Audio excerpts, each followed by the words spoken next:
There's a family in northern Clinton County that lives right along the border with Canada. And for years, the kids have played around in the woods there.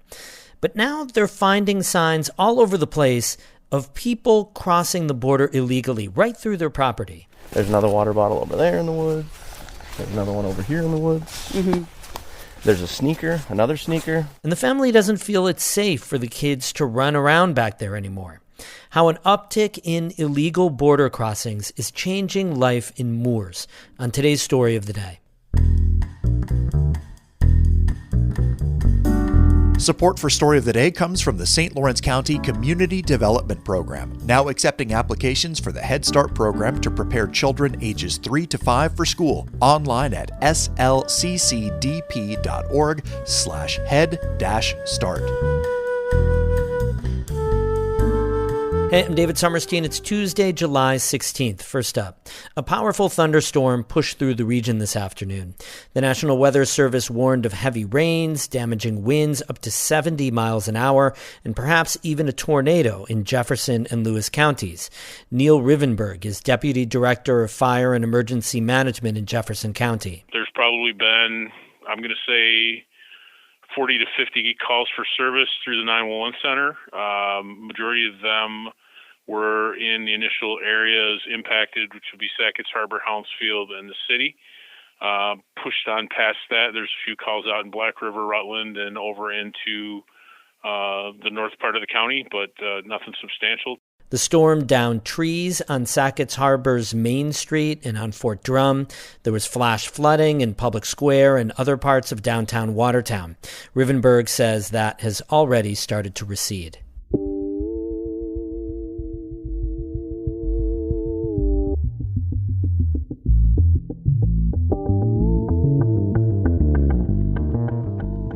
Border Patrol officials in the North Country say they're seeing a record number of illegal crossings from Canada. And the people who live in towns along the northern border are also noticing the increased traffic.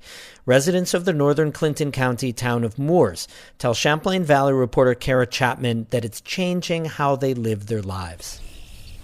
I'm standing with Kyle Koss toward the back of a field he owns on North Star Road in Mooers. We're about half a mile from the Canadian border. Oh. You see it? Yeah. We see a silver sedan pull onto a small gravel patch that serves as an entrance to the field. A black pickup truck comes up and pulls in alongside it. And I don't know, these might be unmarked. These might be Border Patrol guys. We don't know. We wait a couple minutes. As the vehicles start to pull away, Koss dials the Border Patrol Swanton sector. Hi, this is Kyle Koss calling from Mooers, New York. A few minutes later, a Clinton County Sheriff's deputy shows up.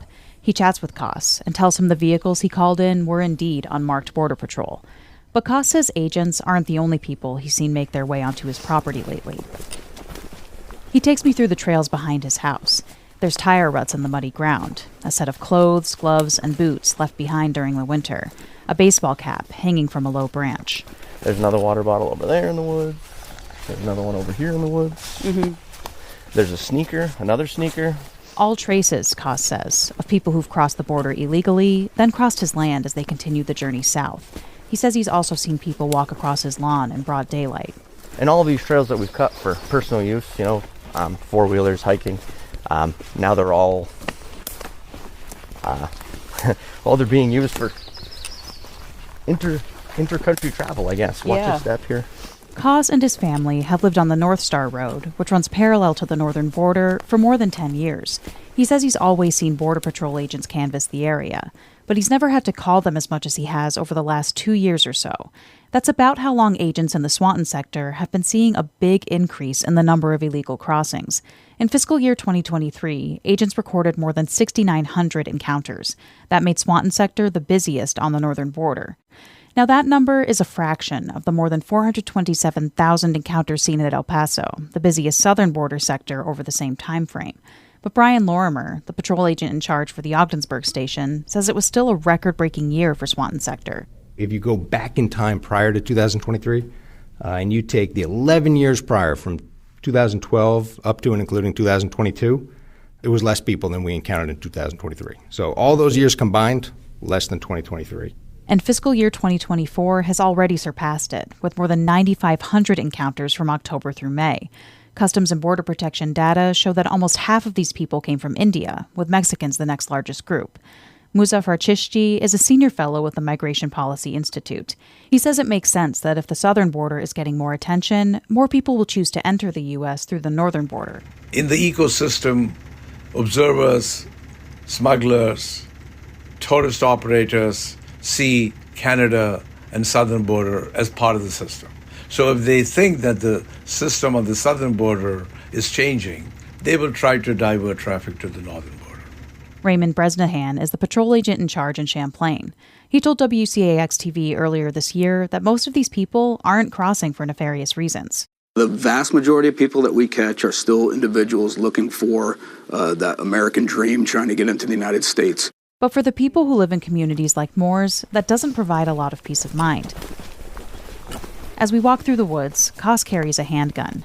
He says he's used it recreationally back here, for squirrel hunting. But now, it's for protection. Again, when you're on your property and you don't know who you're going to come across, obviously, any firearms of any sort for protection is a last resort. But, I would rather have it with me and not need it than need it and not have it with me. Koss's wife, Emmeline, is a stay-at-home mom to their 2 boys, an 8-year-old and a baby. She says she always felt safe going out on their trails, but lately she feels a little isolated in her own backyard. She doesn't go in the woods with their children unless Kyle is there. They don't let their oldest son play outside by himself, and when they go out with him, he's always in sight. Because you don't know what's out there. You don't know the people that are crossing, and you like to think that they're good people. But you just never know, and I don't want to take that chance with our kids. So Ashley Oliver feels the same way. She lives a few miles away in the hamlet of Mooers with her husband and their 4 children. Oliver says when they first moved here about 4 years ago, they never had to worry about locking their doors or their kids going anywhere. They've been able to ride their bikes down to the water and go fishing alone. And they've also been able to run around and go to the store, go up to the dollar store or the other store here and grab something. She says they don't do that anymore. The Olivers live right on Hemmingford Road, which runs directly to the border. Oliver says she's seen a lot of migrants walking through town earlier in the morning or late at night. She says a few have tried to break into her home or steal her daughter's bike. Our kids are terrified to even go outside anyway, to even let our dogs out. Our dogs used to be put out back, and now they go up front because the kids don't want to go too far out back. And she says the vibe in the overall community has changed. There's not as many people just out and about in Mooers as there used to be. Oliver says her husband is Canadian, and he and his family had to have papers and become citizens to live in the United States. She says she's all for those who come here, quote, the right way, and also families who need help escaping their countries. But she doesn't think the U.S. has enough resources to respond to what's happening. And I don't think anybody realizes how much we need to handle it and how much it's affecting all the communities, all the people, the taxpayers, the parents, the elderly. It's literally every single dynamic of person that you can imagine in the United States is dealing with it in some form. And we're not really getting any relief either. Kyle Koss says he's put in some calls to state representatives and Congresswoman Elise Stefanik's office about migrants at the northern border. He says he feels like Stefanik is advocating for himself and fellow residents. At a recent stop in Plattsburgh, Stefanik expressed support for House Republicans' plan to address the border.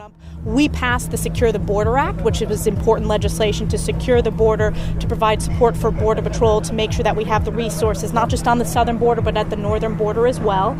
Senate Democrats supported a different bipartisan immigration bill that fell to GOP opposition twice this year. Leading House Republicans, including Stefanik, came out against it. Koss says he hopes Washington can put partisanship aside and just focus on securing the lands up here for his family and his neighbors.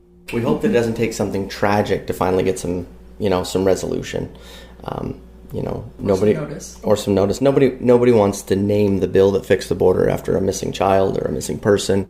Koss says at that point, it'll be too late. Kara Chapman, North Country Public Radio, Mooers. We have more news all the time on our website, ncpr.org. Music today by Patricia Julian of Burlington and Evan Veenstra of Gananoque, Ontario. I'm David Summerstein, North Country Public Radio.